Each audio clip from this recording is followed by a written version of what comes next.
Una sa lahat, apat na lalaki natagpuang patay sa isang pagawa ng patis sa Obando, Bulacan. Ang unang biktima, inutusan umunong maglinis sa malalim na fermentation pool ng patis factory. Sinubukan siyang sagipin ng tatlong iba pa, pero lahat sila na-suffocate umano sa mabahong kemikal. Ang buong detalye ng balitang yan, abangan. Magandang gabi, Pilipinas. Sa Frontline tonight. Umano'y pugad ng love scam na pinapatakbo raw ng mga Chinese sinalakay sa Pasay City. News 5 exclusive. Alice Go tatakbo raw muli sa pagkaalkalde sa Pambantarlac sa kabila ng kinakaharap niyang patong-patong na kaso. Ano kaya ang gagawing aksyon ng COMELEC? Davao City Mayor Baste Duterte tatakbo umunong senador kung kakandidatong mayor ang kanyang tatay Digong ayon po kay Senador Bato de la Rosa. Dating magkasangga na sina re-electionist Mayor Hani Lacuna at dating Yorme Isko Moreno nagparinigan. Peace be with you. Bagyong Hulyan sa Taiwan naman na nalasa. At sa Showbiz Tonight, Heart Evangelista at Pia Wurtzbach naka-unfollow na sa isa't isa sa Instagram.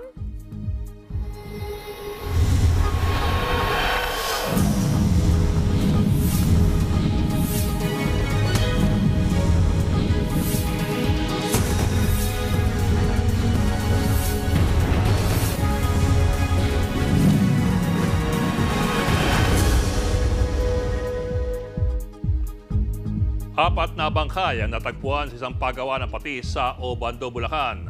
Pinaglinis daw sa malalim na fermentation pool ng patis ang isa sa mga biktima hanggang sa mawalan ito ng malay. Sinubukan siyang saklolohan ng tatlo niyang kasamahan pero lahat sila hindi na nakaahon ng buhay. At live mula sa Obando, Bulacan, nasa frontline na balitang yan si Gary De Leon. Gary, paano raw namatay ang apat na biktima? Bok, posibleng na-suffocate yung apat na biktima matapos nga makalanghap ng kemikal. At dito sa pagawa ng patis dito sa Obando, Bulacan. Magkakatabi pa sa tinatawag na fermentation pool ang mga bangkay ng mga biktima na matagpuan ng mga otoridad. Higit sa 2 metro, higit 6 na talampakan ang lalim nito. Ang tatlo sa mga lalaki may lubid pang nakatali sa kanilang katawan. Kinilala ang mga biktima na sina Rodolfo Tolentino, Michael Lumukso, Eduardo Salumag at Rafi Felix, pawang mga trabahador sa naturang pabrika. Base sa investigasyon ng Obando Police kaninang hapon, nang utusan daw ng may-ari ng pabrika ang kanyang pamangkin na si Rodolfo na linisin ang fermentation pool sa naturang paggawa ng patis. Kalaunan, nawalan umano ng malay si Rodolfo at bumula pa ang kanyang bibig, kaya sumaklolo ang tatlo niyang kasamahan. Itinali raw ng tatlong lalaki ang lubid sa kanilang katawan para kunin si Rodolfo sa malalim na fermentation pool. Pero dahil sa masangsang na amoy, nahirapang huminga ang tatlo hanggang sa tuluyang bawian ng buhay. Nagpasaklolo ang may-ari ng pabrika sa mga taga-barangay pero inabot ng gabi bago naiahaw ng bangkay. Tumanggi na muna magbigay ng pahayag ang anak ng mga biktima. Bok, sa ngayon ay patuloy pa rin sinasagawang investigasyon ng mga pulis at inaalam nga nila kung ito ay aksidente lamang o may foul play, samantalang dinala naman sa punerarya yung mga bangkay para sa autopsy. Bok. Gary, yan bang paggawa ng patis ay operational pa ba? Bok, 4 na taon na itong non-operational. Parang nandito na lamang mga taong nagbabantay, yung may-ari at higit sa lahat yung mga naglilinis na lamang, Bok. Pero I wonder, Gary, Bok, kung yun bang ginawa nilang paglilinis dyan, ano ba talaga yung SOP dyan? Kasi wala ba silang safety gear? Kasi kung na-suffocate sila, totoo man yun na yun yung naging reason ng pagkamatay, di ba sila required magsuot ng gas mask before doing that? Tama ka, wala silang safety gear na ginamit. Ano ang nangyari kasi rito, bumaba lamang yung Rodolfo at bigla na lamang naglinis pero hindi pa nga niya nagagawa yung kanyang task, ay hinimatay na to at bumula na yung kanyang bibig. Sa ngayon nga, dahil sarado itong lugar, 4 na taon nga sarado pero naaamoy pa rin natin sa hangin yung amoy ng patis. Kaya posibleng marami pang chemical na naiwanan doon mula na magsimula sila maglinis. Okay. Pero Gary, kasi yun nga, sabi mo nga, 4 na taon na magmula ng huling gamitin yung paggawa ng patis na yan. Kasi patis basically is a fish sauce. Fish, yeah. It's a fermentation process where yung fish tsaka krill, in a way, pinabubulok mo, pina-ferment mo. So that also consumes oxygen. So baka naubusan ng oxygen doon sa loob ng ano. Pero ibig sabihin ko, may laman pa yung fermentation tank, kumbaga. Bok, wala nang mga laman ito. Malinis na yung lugar. Kasi 4 na taon na nga abandonado. Wala ng tao. Iniwan na ng mga dating gumagawa rito. Pero hindi nga may paliwanag pa base sa investigasyon ng mga pulis kung bakit bigla na lang nilang naisipang babain at linisin ng mga fermentation tank, Bok. Okay, sige. Gary, abangan natin yung developments dyan sa kasong yan. Maraming salamat, Gary De Leon. Sinalakay naman ng mga otoridad ang isa umanong pugad ng love scam sa Pasay na pinatatakbo ng mga Chinese. Nasa frontline ng balitang yan si Camille Samonte. Pasado alas 6 ng gabi nang salakayin ng mga tauhan ng National Bureau of Investigation, Presidential Anti-Organized Crime Commission, Bureau of Immigration, DOJ at PNP ang gusaling ito sa Macapagal Boulevard sa Pasay City. Bumungad sa kanila ang isang opisinang puno ng mga computer.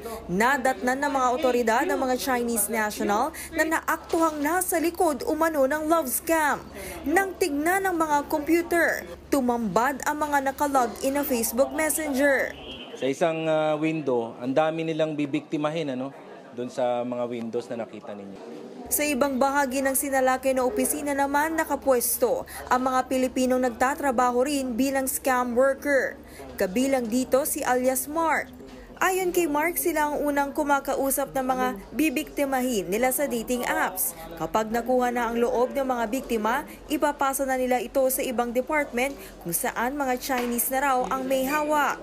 Nagawa lang daw pumasok dito ni Mark dahil sa hirap ng buhay. No choice na sir, wala namang bakante ng trabaho masyado sa Pilipinas kaya nakapasukan na lang din kasi may pangangailangan din po eh.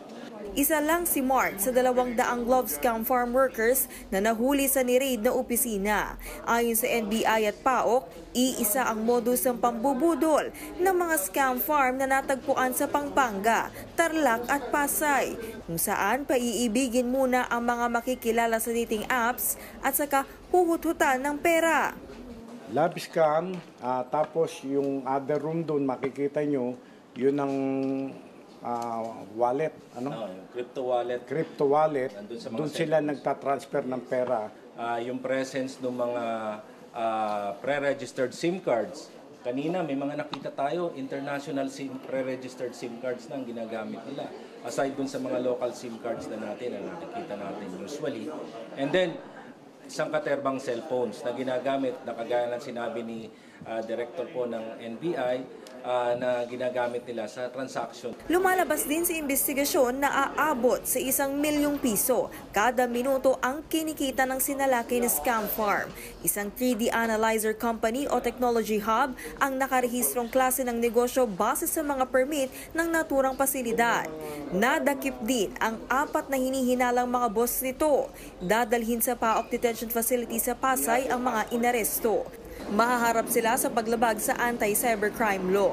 Nagbabalita mula sa Frontline, Camille Samonte, News 5.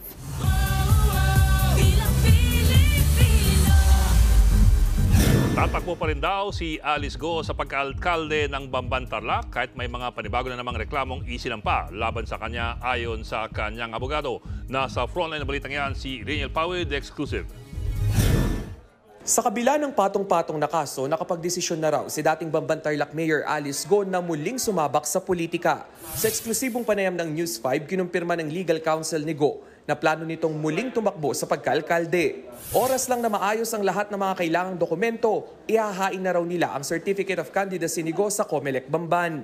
She will run because right now, I will be preparing for all the documents needed for her to file the candidacy, CONA. Sino po yung magpapasa? Is it you? Well, anybody can do it, but we can always ask our lawyers in the firm or whoever who will file the necessary application. Sa kabila ng pagkakakulong ngayon ni Go, naniniwala ang kanyang kampo na taong bayan na magdidesisyon pagdating sa eleksyon. Kailangan kasi talaga dapat patunayan ng mga tao doon kung mahal talaga siya. Hindi yung technicality na sinasabing hindi siya qualified. Why don't we let the people to decide kung talagang gusto siya ng tao? Diba? Anyway, kung hindi man siya gusto, hindi mo siya mananalo. Una na naghain ng misrepresentation charges ang COMELEC laban kay Go matapos madiskubring pareho ang fingerprint niya sa Chinese national na si Go Waping. Sa ilalim ng election law, isa sa mga pangunahing kwalifikasyon ng mga kakandidato ang citizenship o pagiging isang Pilipino. Hinihintay na lang ang desisyon ng ombudsman kung papatawan ng perpetual disqualification si Go sa pamemeke ng citizenship. Nauna nang sinabi ng COMELEC na hindi nila pwedeng tanggihan ang paghahain ng kandidatura ni Go. Pero paglilinaw nila, hindi otomatikong kandidato ang sino mang maghahain ng COC. Una na ring naghain ng kandidatura sa pagkaalkalde sa Bamban ang nakalaban ni Go sa 2022 elections na si Barangay Chairman Joey Salting. Higit 400 boto lang ang lamang ni Go kay Salting noon. Kanina, nadagdagan pa ang hinaharap na reklamo ni Go. Sinampahan siya ng NBI ng reklamong falsification by a notary public, paggamit ng falsified documents, perjury at obstruction of justice. Kasama sa reklamo ang abogadong si Attorney Elmer Galicia at 4 na iba pa. Kaugnay ito ng pagkakadiskubre ng NBI na hindi si Go ang pumirma sa isang counter affidavit na ipinanotaryo sa San Jose del Monte, Bulacan nitong Agosto. Una nang inamin ni Attorney Galicia na hindi niya personal na nakita si Go noong may nagpanotaryo sa kanya. Plano raw ngayon ng DOJ na sampahan ng disbarment complaint si Galicia. Sinusubukan pa namin kunin ang panig ni Attorney Galicia. Handa naman daw ang kampo ni Go na harapin ang lahat ng reklamo. Nagbabalita mula sa Frontline, Rainiel Pawid, News 5. Mukhang tutuloy na nga sa pagtakbo si Alice Go bilang mayor ng Bamban, Tarlac. Kumbaga parang redemption via re-election. Para nga itong hamon sa lahat ng sangay ng gobyerno na naging abala sa paghahabol, paghuli at pag-prosecute sa kanya sa sari-saring admin at mga criminal offenses. Sa ngayon, ito po ang mga malalang kaso na kinakaharap ni Alice Go. Kanina po, falsification at perjury charges na sinampa ng NBI. Noong Agosto, dismissal at disqualification order naman, mula po sa Ombudsman. Noong Hulyo, petisyon ng Solgen na i-cancela ang birth certificate niya sa Tarlac RTC. At sa COMELEC mismo, reklamong misrepresentation mula po sa COMELEC Law Department. Pero ang problema po sa mga kasong ito, maaari silang iapela hanggang sa Korte Suprema. Kaya po asahang magtatagal ang mga kasong ito. Pero ayon kay COMELEC spokesman Attorney Rex Laudianco, hindi naman kailangang intayin ng COMELEC ang mga kasong yun.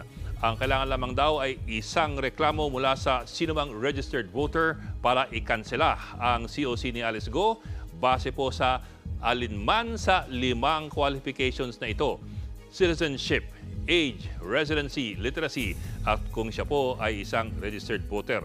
Sa kaso po ni Alice Go, syempre, ito pong citizenship ang magiging issue. Kung may magsampa ng kasong ito, kaya na itong pagdesisyonan ng COMELEC kahit may nakabinbin pa sa ibang mga korte gaya nakita natin kanina. Ang COMELEC din po kasi ay isang quasi-judicial body na may kapangyarihan na magkansela ng mga COC.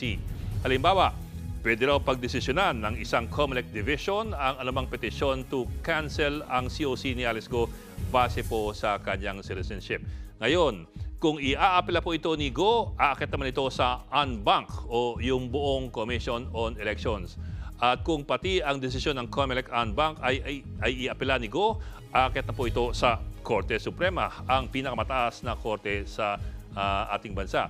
Pero ayon kay Laudianco, kung hindi makakuha si Go ng TRO mula po sa Korte Suprema sa loob lamang ng 5 araw, maaring tuluyan ng kanselahin ng COMELEC ang kanyang COC. Ang COMELEC po kasi ay gahol na sa oras.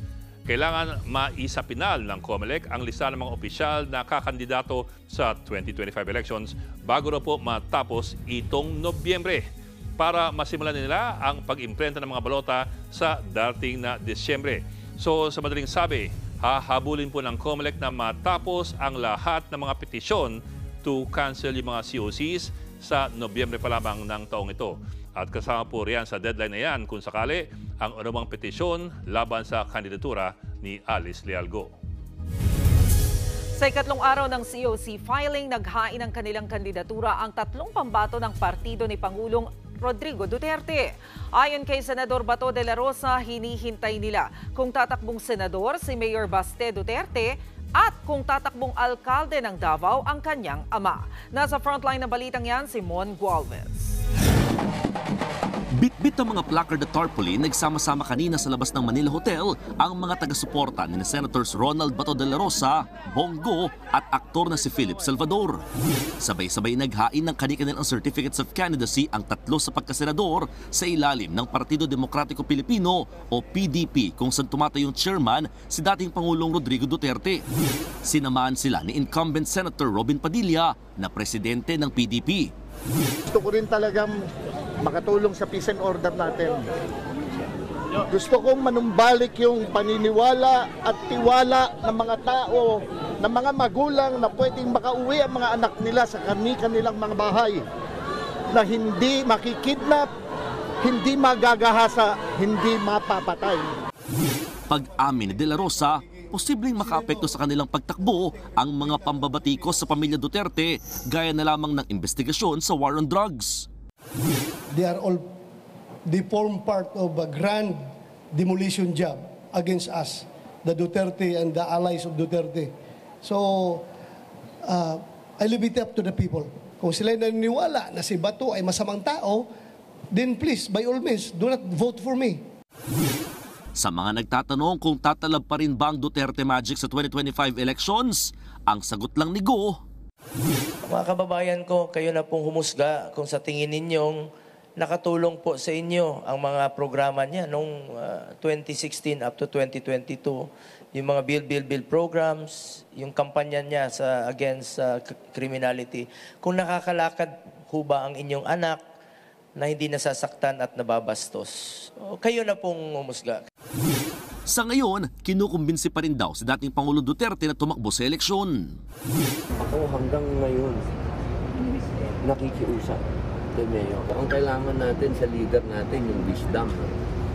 Nakita naman natin yung wisdom ni Pangulong Duterte nung panahon ng pandemic, lalagpasan natin yung pandemic. Yan po ang tinatawag na wait and see tayong lahat until the last day of filing. Kahapon, naglabas ng larawan si Vice President Sara Duterte kasama ang kanilang ama at kanyang mga kapatid na sina Congressman Pulong Duterte at Davao City Mayor Baste Duterte. Bago yan, sinabi ni Pulong na pag-uusapan pa ng kanilang pamilya ang plano nila sa 2025 elections. Ayon kay De La Rosa, hinihintay nilang samahan sila ni Mayor Baste. We are hoping na sasama siya sa amin, tatakbong senador. Pero ang requirement lang niya is dapat si President Duterte ang tatakbong mayor ng Davao. Pero mukhang hindi pa na-finalize. Kahapon, nag-courtesy call si VP Sara kay Iglesia ni Cristo Executive Minister Eduardo Manalo. Nagpasalamat daw ang BC kay Manalo sa pagtulong ng INC tuwing may kalamidad sa bansa. Umaasa rin daw siya na magpapatuloy ang pagtutulungan ng INC at ng pamahalaan. Samantala, si Dr. Liza Ong naman ang naghain ng kandidatura ng kanyang asawang si Doc Willie Ong sa pagkasenador. Andito po ako para ang may bahay ni Doc Willie Ong para i-represent siya for senator. Maraming salamat po sa lahat ng nagdasal for Doc Willie Ong. Thank you po. Nakatakda raw bumalik sa Pilipinas si Doc Willie sa Disyembre para personal na mangampanya sa kabila ng pakikipaglaban niya sa cancer. Mismong si Senator Grace Poe naman ang nagpakilala sa anak niyang si Brian Polya Manzares na tumatayong first nominee ng FPJ Panday Bayanihan Party List. Hindi po ako kandidato, nandito po ako bilang isang nanay na sumusuporta sa aking anak na si Brian. Isusulong daw ng party list sa mga programa para sa pagkain, kaunlaran at hustisya. Ngayon ay napatapos na po ang termino ng aking ina. Importante na ituloy namin ang kanyang legislative agenda at ang pangarap ni FPJ para sa bayan. Nagbabalita mula sa Frontline, Mon Gualvez, News 5. Kabyo tayo sa ibang balita, isa raw ang bagyong Julian sa mga pinakamalakas na bagyong nanalasa sa Batanes. Dalawa na ang patay at milyon-milyong piso ang halaga ng pinsala sa naturang probinsya. Nasa frontline ng balitang yan si Ian Suyo. Nagmistulang ilog ang bahaging ito sa Sabtang, Batanes nang rumagasa ang baha na dulot ng bagyong Julian. Maririnig din sa video ang malakas na hangin. Nawasak naman ang maraming bahay at establishmento sa iba pang mga bayan. Wala na ring naisalbang gamit ang ilang residente. Hindi rin nakaligtas sa bagyo ang ilang kapilya at simbahan. Marami ring pananim ang nasira ng bagyo. Ayon kay Batanes Governor Marilu Cayco, isa ang bagyong Julian sa pinakamalakas na bagyong tumama sa kanilang probinsya. Mula pa nung araw, wala pong namamatay dito pag may bagyo. Mayroon po nasasaktan pero minor lang po. Kaninang hapon, nakabiyahe na sa pamamagitan ng C-130 plane ng Philippine Air Force ang aabot sa 200 turistang na stranded sa Batanes, bunsod ng bagyong Julian. Namigay na rin ng relief goods ang Office of Civil Defense sa mga apektadong residente ng probinsya. Sa huling datos ng NDRRMC, halos 60,000 na pamilya ang apektado ng bagyong Julian. 2 ang patay, 8 ang sugatan, habang 1 naman ang nawawala. Umabot naman sa higit 36 milyon pesos ang pinsala sa agrikultura. Nagbabalita mula sa Frontline, Ian Suyu, News 5.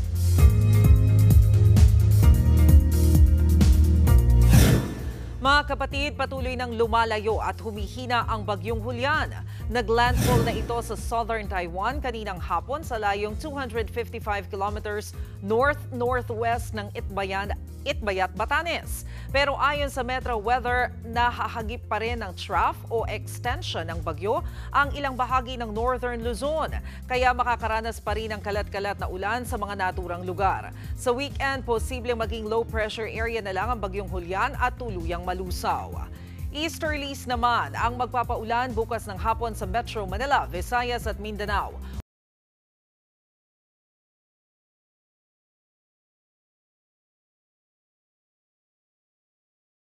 Susunod, dating Manila Mayor Isko Moreno may sagot sa tila pasaring sa kanya ni Mayor Honey Lacuna.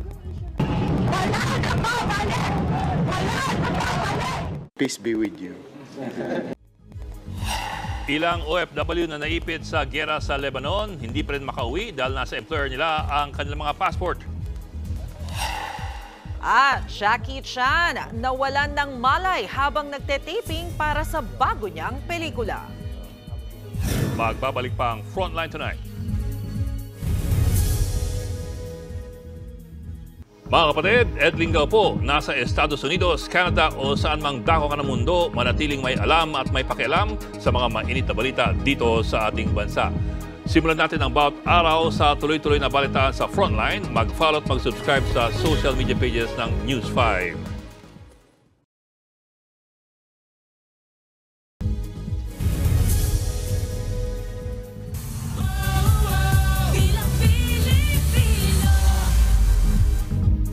Nagparinigan ng dating magkakampi sa politika na sina Manila Mayor Honey Lacuna at dating Mayor Isko Moreno.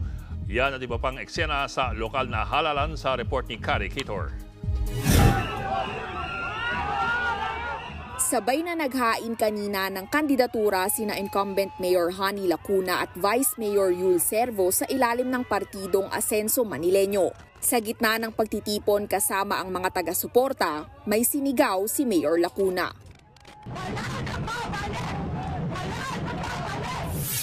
Wala siyang pinangalanan pero tila pasarin yan sa dati niyang katandem na si former Manila Mayor Isko Moreno na muling tatakbong alkalde.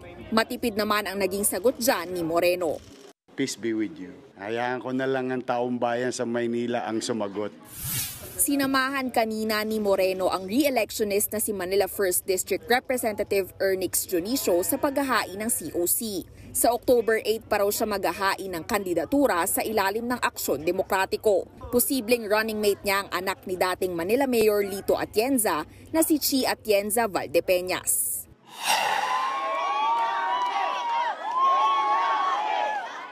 Naghain na rin ng COC si dating Senator Sonny Trillanes sa pagkaalkalde ng Caloocan sa ilalim din ng Aksyon Demokratiko. Nakakalaban niya si incumbent Mayor Along Malapitan na nagsabi noon na ang pagiging tubong Caloocan at matagal niyang pagsiserbisyo ang lamang niya kay Trillanes. Sagot dyan ng dating senador, Ako po, I was born and raised po sa Barangay 169, no? Baka mas matagal pa ako sa kanya sa Caloocan, ano? At siguro hindi siya nagagawi dun sa North, kaya siguro napabayaan nila ng husto yun. Susubukan namang makabalik sa Kamara bilang kinatawan ng Taguig 1st District si dating Mayor Lino Cayetano. Ang kanya raw isusulong sa Kongreso. Kailangan may sariling legislative district ang Embo na napapaloob at yayakapin ng mga Taguigenyo. But the 10 barangays of Embo, I believe, should be the 3rd district of the city of Taguig. Ito po ang team ng One Batangas. Ito ang team na magdadala sa plano ng ating Pangulong Bagong Pilipinas.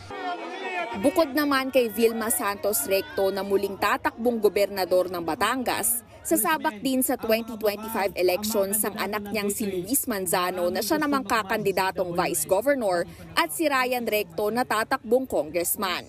Kung alam niyo lang kung gaano kahaba ang usapan namin ng aking misis na si Jessie, syempre medyo mag-iibang dynamics ng aming pamilya. Much like my brother actually, it took a lot of time too.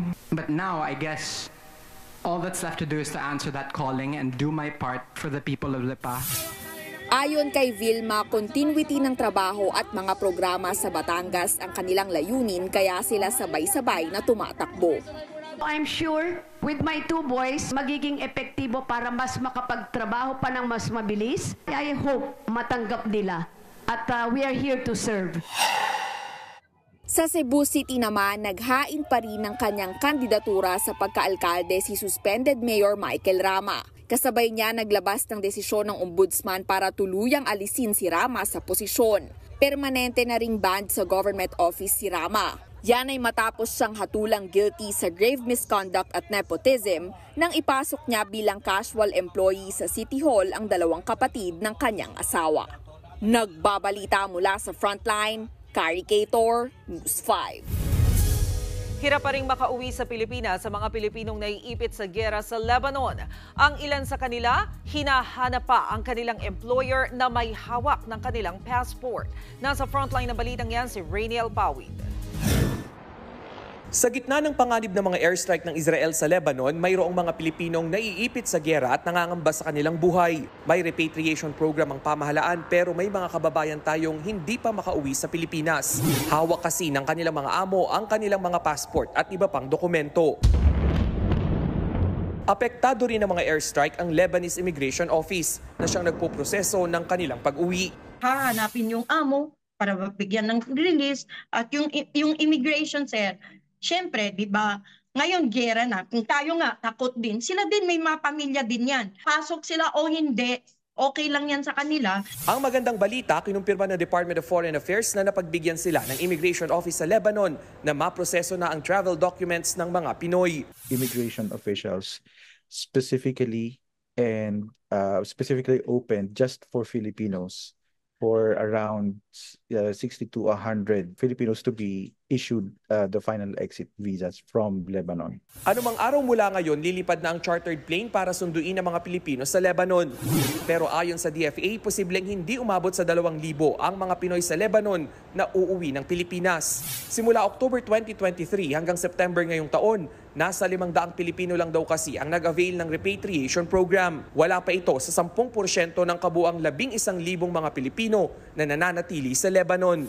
Ang mga Lebanese naman nagmamadali ring lumikas mula sa Sigalot. Dinagsa ang mga pantalan ng mga nagkukumahog makasakay ng mga barko papuntang Turkey. Sa huling airstrike ng Israel, ibinalita ng kanilang militar na 15 miyembro ng grupong Hezbollah ang namatay.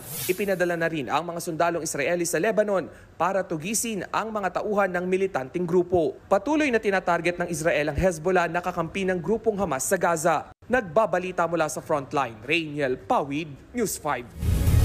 Naka-alerto pa rin ng mga otoridad sa nag-aalborotong Bulkang Taal. Ayon kay Pangulong Bongbong Marcos, nakahanda ang pamahalaan sakaling magbuga na naman ang usok ang bulkan. Nakabantay rin ng Office of Civil Defense kung sakaling ilikas ang mga residente. Sa ngayon, nakataas pa rin ang Alert Level 1 sa Bulkang Taal. Ibig pong sabihin, bawal pa rin ang pagpunta sa Taal Volcano Island. Meron din tayong naitala lamang na 2,532 tons per day of sulfur dioxide kahapon. So basically, yung mga parameters natin ay hindi nagsasuggest that we need to raise alert level from alert level 1 to alert level 2.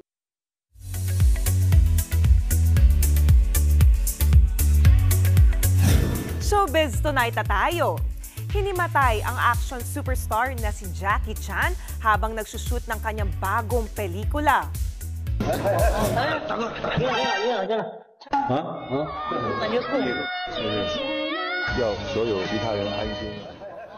Sa viral behind-the-scenes video, kitang naka-headlock si Jackie Chan sa isa niyang co-actor nang bigla siyang nawalan ng malay. Agad din namang bumitaw ang kanyang kaeksena at lumapit ang mga staff para umalalay. Mabilis din namang naka-recover si Jackie Chan. Ayon sa martial arts legend, posibleng hinimatay siya dahil pinigilan niya ang paghinga sa fight scene. Mabuti na raw ang kanyang pakiramdam ngayon. Sa kabila ng insidente, iginiit ng 70-year-old icon na hindi niya kailangan ng double sa kanyang mga stunt. Hindi pa nagtatapos ang ating chikahan tonight, kaya dyan lang kayo mga kapatid. Susunod, siyam patay sa nasunog na ospital sa Taiwan. U.S. presidential candidate Kamala Harris ginawa ng isang giant land portrait. At Pia Wurtzbach at Heart Evangelista in-unfollow ang isa't isa sa Instagram. Tutok lang mga kapatid dito sa Frontline Tonight. Mga kapatid, Bean Los Baños po. Nasa Europa o saan mang dako ka ng mundo, manatiling may alam at may pakialam sa mga maiinit na balita dito sa ating bansa. Simulan natin ang bawat araw sa tuloy-tuloy na balitaan sa Frontline. Mag-follow at mag-subscribe sa social media pages ng News 5.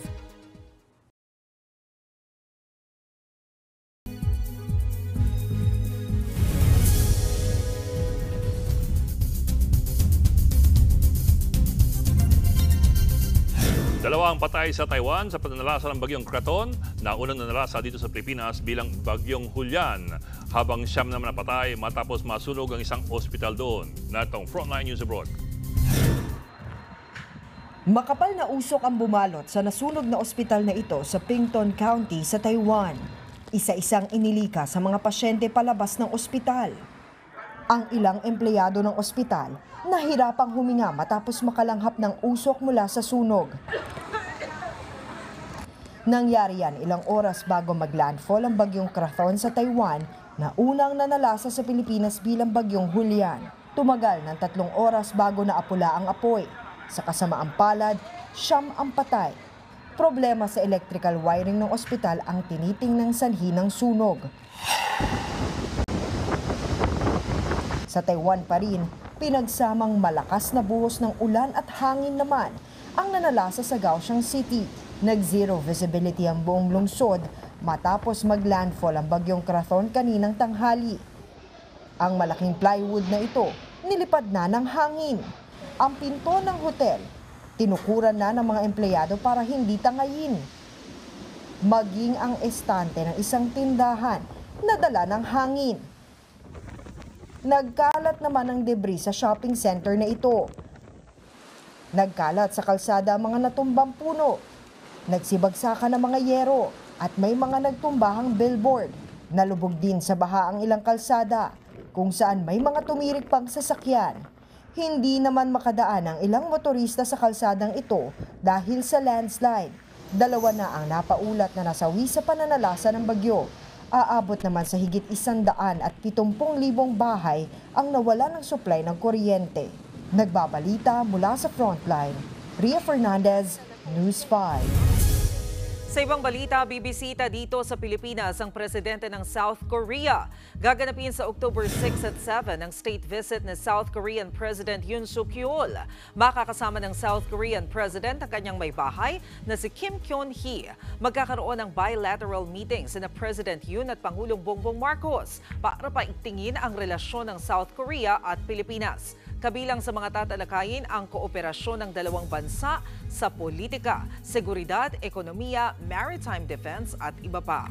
Marso ngayong taon nang ipagdiwang ang ika-75 anibersaryo ng diplomatic ties ng Pilipinas at South Korea.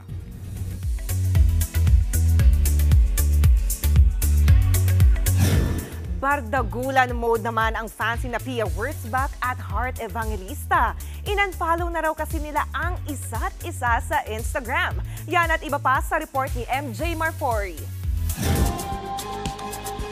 Uminit na naman ang usap-usapang hidwaan nila Miss Universe 2015 Pia Wurtzbach at ang aktres at multi-hyphenate fashionista na si Heart Evangelista. May napansin na naman kasi ang mga marites na netizens. Naka-unfollow na raw sa isa't isa sina Pia at Heart sa Instagram. Mapapansin na wala ng kanilang profile sa kanilang following list. Dahil dyan, muli na namang nagbabardagulan ang netizens at pinagkukumpara sina Pia at Heart. Pero meron din namang nag-react na love nila ang dalawa at sana raw ay hindi na sila pagkumparahin. Matatandaan na nagsimula ang umano'y alitan ng dalawang celebrity nang i-hire ni Pia ang ex-glam team ni Heart last year. Nakadagdag din sa alitan ng kanilang fans nang biglang pumasok na rin sa international fashion scene si Pia na dinadaluhan din ni Heart. No comment pa naman ever since sa issue sina Pia at Heart. Extra sweet naman ang birthday kahapon ni Janine Gutierrez. Shinare na kasi ni Jericho Rosales sa kanyang IG feed ang date nila ni Janine sa National Museum of Natural History sa Maynila. Pinusuan yan sa IG ng kanilang friends. At pinakabumenta ang comment ng TV host na si Melay Cantiveros. Binati ni Melay si Janine na happy birthday, sabay comment ng That Broke My Heart.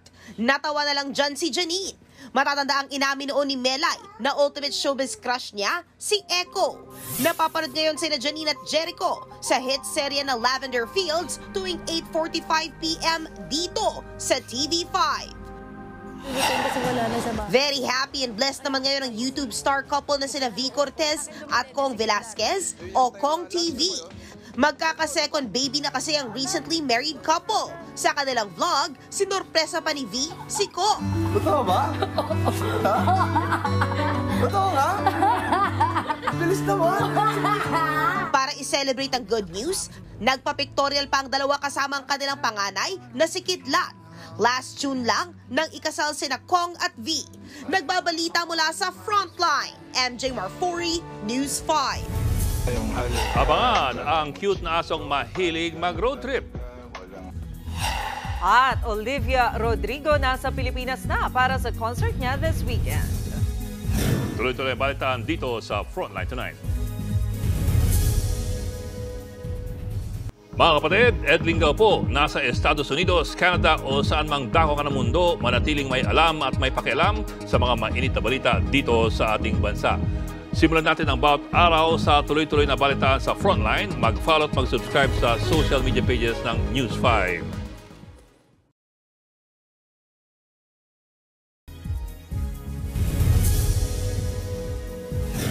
Ginawa ng land portrait ng isang artist mula sa Italy ang tumatakbong Pangulo ng Amerika na si VP Kamala Harris. Kita sa drone shot na yan ang lawak ng land portrait na abot sa 27,000 square meters. Gawa ng Italian land artist si Dario Gambarin gamit ang kanyang traktor. Naisipan daw niyang gawin ang obra dahil sa kanyang paghanga sa katangian ni Harris. Kilala si Gambarin sa kanyang mga land portrait noon na sina dating US President Barack Obama at si Donald Trump. At pati na rin si Pope Francis. Sa ngayon, nagpapatuloy ang kampanya ni Harris at Trump bago ang US election sa November 5.